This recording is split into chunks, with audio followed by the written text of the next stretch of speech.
그분의 자취를 따라가는 제목으로 말씀을 드리겠습니다. 여러분, 현대인의 종교 생활이라는 게 어떠한 믿음을 가지든 삶의 평안을 얻고 또 마음의 평강을 위한 하나의 방편이 아니던가요? 그리고 한 가지 더 붙인다면 지금보다 더 나은 삶을 얻기 위한 것으로서 건강하지 못한 사람은 건강을 얻고자 하며 가난한 사람은 더욱더 다른 사람보다 더한 부를 가지게 되고 생활에 있어서 삶의 지지를 개선하며 아무에게도 인정받지 못한 이 땅의 삶에서 무언가 특별한 자아를 발견하려는 그러한 구두의 삶을 추구하는 방책이 바로 신앙생활이라는 것입니다. 하지만 오늘 여기 본문의 말씀을 살펴본다면 그 어떤 무언가를 상상했던 그 이상을 발견하시게 될 것이라 저는 확신합니다. 왜냐하면 오늘 본문을 자세하게 살펴본다면 제가 조금 전에 말씀드린 현대인의 종교 생활과는 전혀 관계가 없는 그러한 말씀만 나열되어 있기 때문입니다. 먼저 본문을 살펴보기 전에 오늘 본문의 근면의 말씀을 보다 더 심도 있게 살펴보고자 한다면 먼저 두 가지를 생각해야 할 것입니다. 첫째는 근면의 말씀이 나오게 된 배경입니다. 이는 지난 시간에 우리가 같이 상고했던 바 우리 크리스천은 메시아 예수 그리스도 때문에 저 하늘 본향에 들어가기 위한 택하신 족속이요 그곳에 가면 왕같은 제사장이요 거룩한 나라요 그의 소유된 천국의 백성이란 신분을 취득한 자라는 것입니다. 또한 더 놀라운 사실은 우리의 어떤 선한 행위로 이러한 자격을 부여받은 것이 아니라 우리의 악한 행위로 말미암아 자격이 박탈되는 것도 아니라 다만 그분을 꾸준히 믿고 그분의 말씀에 전적으로 순복하여 사는 삶이 전부라는 사실이며 아무리 이 땅의 삶에서 도덕적으로 흠결이 없는 자라도 예수를 꾸준히 믿지 아니한 자들은 영혼의 구원과는 전혀 관계가 없다는 사실이며 여기서는 그들이 부딪히는 돌과 넘어지는 바위에 걸려 넘어졌다고 그렇게 표현하고 있다는 것입니다. 두 번째, 시대적 배경일 것입니다. 이 시대는 로마 군주제 사회로 사도 요한이 밤모섬에서 요한계시록을 기록한 폭군 도미티안 황제 이후에 로마 왕 중에 가장 악하다고 이름나 있는 네로 황제가 즉위하여 이방 민족을 더욱더 억압하고 또한 특히 기독교 교회인을 사회의 악으로 규정하여 기독교가 가장 박해를 받는 그러한 시대였다는 것입니다. 그러므로 모든 기독교 교인들은 일반적인 평안한 삶을 사는 시대가 아니라 목숨을 유지하기 위해서 근근히 하루하루를 버티는 사회적 약자의 신분이 대다수인 그러한 시대적 배경을 안고 있습니다. 그러므로 오늘 말씀은 그리스도의 산 증인으로 살아온 수제자 베드로 사도가 믿음 때문에 새 하층민으로 살아가는 그들을 위한 하나의 생활 지침서를 기록한 말씀이라 볼 수가 있습니다. 이제 본문의 말씀을 하나하나 한번 뜯어서 살펴보겠습니다. 본문 11절에 사랑하는 자들아 라고 명령하고 있는 것을 우리가 봅니다.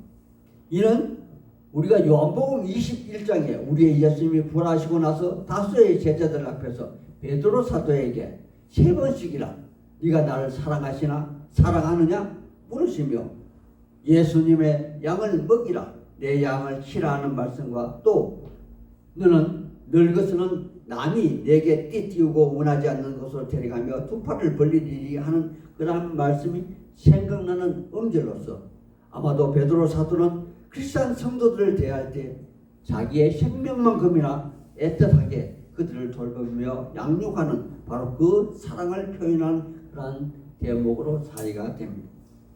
그런데 여기 이 땅의 크리스찬의 정체성으로 그리움인들과 나그네라고 그렇게 명료하고 있는 것을 또한 우리는 봅니다.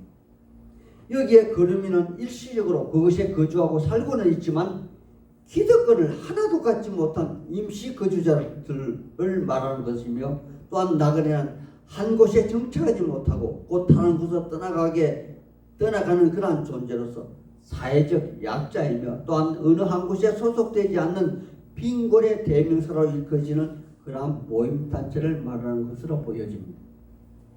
그러하다면 하나님의 사람들이요, 역으로 아무도 자기를 알아보는 사람이 없는 그러한 땅에서 잃어버릴 것도 거의 없는 그러한 처지에 놓여 있는 사람들의, 일반 사람들의 그 행위는 아마도 밀림의 동물들처럼 그저 육체적 본능에 충실할 것이며, 또 조금만 불편하다는 생각이 들 때면 당장이라도 그것을 벗어나면 그만이라는 생각에 더욱이나 절제를 하거나 타인에게 양보를 하거나 혹은 스스로 자제하는 행동을 하지 않을 가능성이 대단히 높지 않겠습니까? 그러므로 베드로 사도는 바로 이것을 염려하고 있는 것 같습니다. 그런데 베드로 사도는 그들에게 일깨워주는 말은 그의 근이나 일반적인 도덕론에 기대는 것이 아니라 바로 구원의 주체가 되는 영혼에 관한 이야기를 하고 있는 것입니다. 하나님의 사람들이요, 영은 하나님의 말씀을 거역함으로 아담 이후 줄곧 죽어 있는 상태였지 않습니까? 하지만 예수 그리스도를 믿음으로 말미암아 성령 때문에 그의 영이 되살아나는 것이 아닙니까? 그렇다면 수많은 사람들은 이러한 질문들을 할 것입니다. 육체는 살아있으나 여기 죽어 있는 사람과 살아있는 육체에 영이 살아있는 사람의 차이를 말입니다. 바로 오순절 사건 이후 하나님과 예수의 영이 주를 믿는 각 사람에게 임한 사건을 통하여 성령이 임한 사람의 특징은 하나님과 교제하는 사이가 되어서 이는 꿈으로나 방언의 은사 혹은 예수님의 말씀이 이유 없이 믿어지는 그러한 사실과 혹은 갖가지 은사로 성령님 때문에 자신의 영이 살아있음을 증명하게 된다는 사실입니다. 그러므로 영이 살아있는 사람과 죽어있는 사람의 특징 중 가장 알기 쉬운 일반적인 방법으로 누구나 꿈을 꾸게 되는데 그 꿈의 해석이 정반대가 된다는 사실입니다. 예를 들어 믿는 사람이 꿈을 꾸거나 돼지 꿈을 꾼다면 정말 힘든 일이 현실로 닥쳐질 것입니다. 하지만 믿지 아니한 사람이 이러한 꿈을 꾸게 된다면 정말 현실에서 대박이 나겠죠. 그러므로 여기 베드로 사도는 육체의 정욕이 바로 영을 거역함으로 이는 말씀으로 대적하며 싸워 이겨야만 한다고 그렇게 권면하고 있는 것입니다. 이것을 12절에 비방하는 자들이 너의 착한 행실을 보고 그들로 하여금 하나님의 심판 때에 하나님께 영광을 돌리게 하려 함이라 이렇게 기록하고 있는 것입니다. 그런데 하나님의 사람들이요, 이 말은 정말 액면 그대로 받아들이기에 너무나 어려운 말이 아닙니까? 선한 행실로 비방하는 자들을 교화한다는 것이 어찌 쉬운 일이겠습니까? 아마 그리스도인이 악하다 비방하는 자들은 죽을 때까지 비방을 계속할 것이고, 또한 그리스도인은 일평생 그들 때문에 어려움을 겪으며 모욕을 당하는 그러한 삶을 살게 될 것입니다. 하지만 이를 조금만 비틀어서 달리 해석을 해본다면 비방하는 자들 앞에서 그들과 다름을 보여주며 선으로 악을 대적하며 싸워야 하던 그러한 다른 말로 읽혀지는 대목입니다.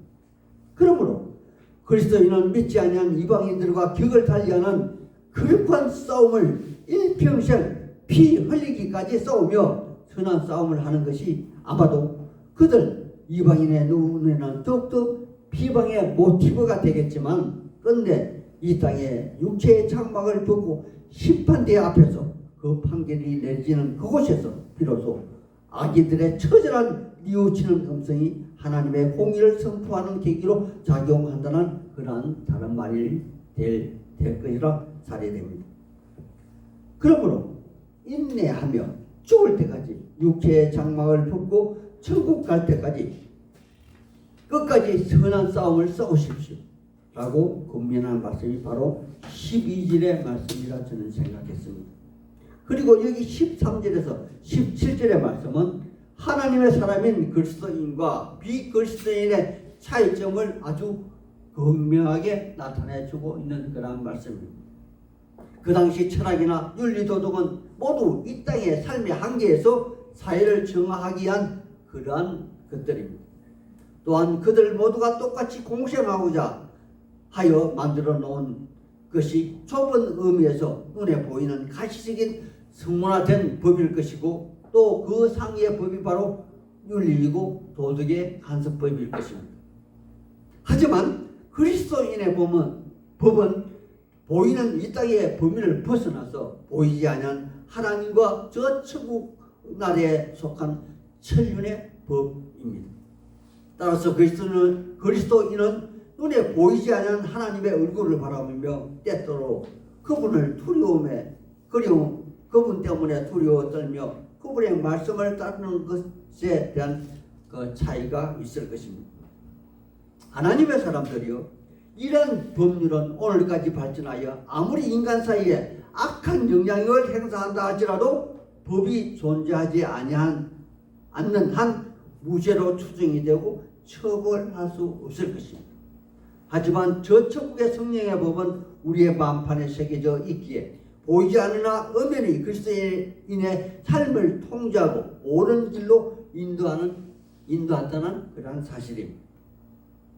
또한 이 땅의 모든 제도와 권위는 모두 하나님께로부터 온 것이라 여기에 기록되어 있습니다. 여기 본문의 말씀에 기록된 것과 같이 로마서 13장 1절에서 7절의 말씀에 자세하게 기록되어 있으므로, 또 중세 암흑기에는 그 제도권에 있는 왕들이 이 말씀을 통하여 왕권 신수설이라 하여 감히 일반인은 왕의 권위에 도전할 수 없는 그런 그 권위로 인정하며 이용했다는 것입니다. 그러나 실상은 그들의 권위나 제도를 위한 이야기 아니요, 다만 경건과 단정함으로 고유하고 평안한 그리스도인의 신앙생활을 하기 위함이란 그 근본의 이유가 디모데전서 2장 20절에 자세하게 기록이 되어 있습니다. 다음은 그리스도인들 중에 사환으로 교회에 부르심을 받은 자들에 대한 권면의 말씀입니다. 하나님의 사람들이요, 사원이라 하면 원문에 오이케테스, 즉 심한 일을 도우는 가사도우미 노예를 일컫는 그러한 말입니다. 그들은 개인의 순전한 종인 둘로스와는 달리 로마인의 가정에서 가사를 도우는 자들로서 비교적 안정된 직장을 가진 자처럼 약간의 자유를 누리며 교회에 출석하는 그러한 자들을 말하는 것입니다. 하지만 그들의 존재는 엄연히 노예이듯이 도덕적이고 윤리적인 주인이 아니라 악하고 괴팍한 주인은 매일 매로 아니면 폭언으로 그들을 다스리는 자들도 간혹 있었을 것이라 사례됩니다.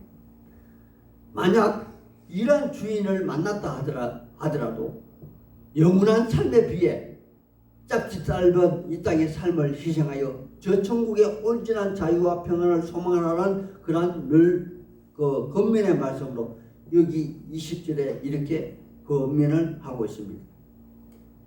죄가 있어 매를 맞고 참으면 무슨 칭찬이 있으리요, 그러나 선을 행함으로 고난을 받고 참으면 이는 하나님 앞에 아름다우니라. 아멘. 그러하다면 하나님의 사람들이요, 여기서 우리는 잠시 잠깐 깊은 사고를 해봐야 할 것입니다. 왜냐하면 일반적으로 그리스도인의 삶은 하나님이 돌보심으로 말미암아 건강이 나쁜 사람은 건강이 회복되고, 노예의 삶을 사는 자는 노예에서 해방되어 자유인이 되고, 가난한 자는 은혜로 부유해지는 것이 오늘날 대부분 우리 크리스찬의 신앙관이 아닙니까? 그런데 여기 베드로 사도는 사환인 노예는 맞아 죽더라도 인내하며 끝까지 노예의 삶에 충실한 삶을 살라고 그렇게 당부하고 있는 것입니다. 그림인가 나그네인 그래서 이는 온갖 수모와 멸시를 받더라도 경건으로 버티고 인간의 모든 불의한 제도를 할지라도 끝까지 순복하며 육체의 소욕을 경건으로 이겨내라. 그렇게 다 베드로 사도는 당부하고 있다는 사실입니다. 그러므로 21절에 전적으로 이렇게까지 그들에게 당부하고 있는 그러한 말을 봅니다. 우리 21절의 말씀을 같이 찾아서 한 목소리로 한번 읽어보겠습니다.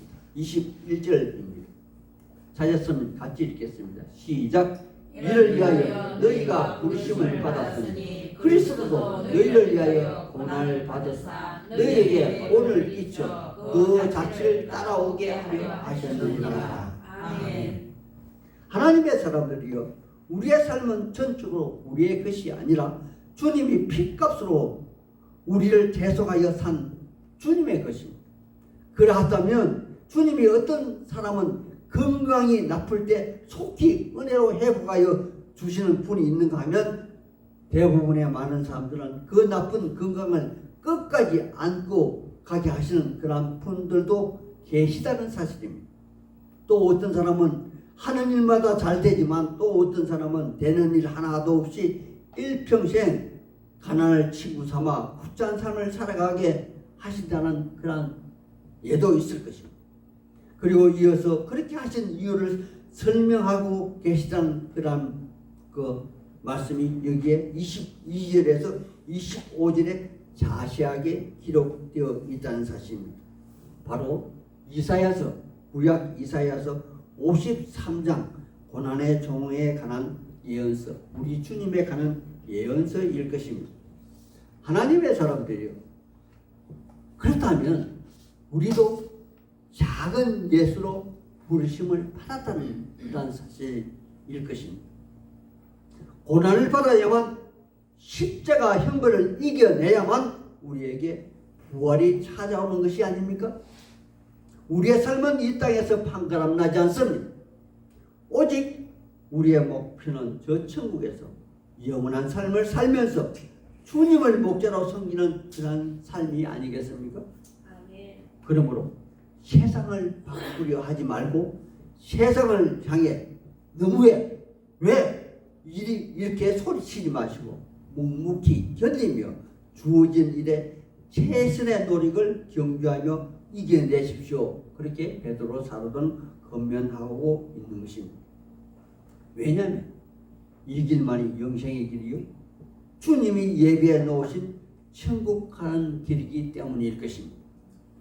우리는 그분의 발자취를 따라 오늘도 뚜벅뚜벅 신앙의 여정을 소화시킬 우리 주님의 이름 받들어 소망하고 축복하는 바입니다.